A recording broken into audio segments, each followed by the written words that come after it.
शाश्वत ऊर्जा आणि ग्रामीण विकासाचा सुवर्ण संगम साधत नागपूर जिल्ह्यातील हिंगणा तालुक्यातील पिपरी ठरलं जिल्ह्यातील पहिलं सौर ग्राम।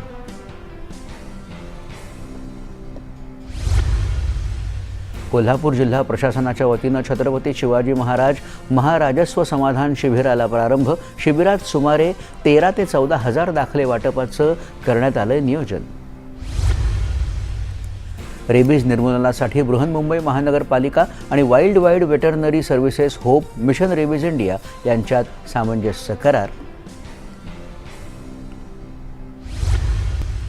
चालू खरीप हंगामात बियाणं खते आणि कीटकनाशकांबाबत शेतकऱ्यांची फसवणूक रोखण्यासाठी भंडारा कृषी विभागाची कारवाई। जिल्ह्यातील 53 केंद्रांचे परवाने निलंबित।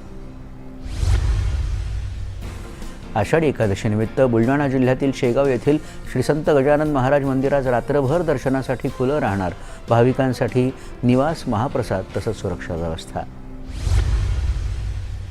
आषाढी वारीनिमित्त 21 ते 25 जुलै या कालावधीत पंढरपूरला जाणाऱ्या वारकऱ्यांच्या वाहनाला वाशिमच्या पेट्रोल पंपाकडून मोफत इंधन पुरवठा।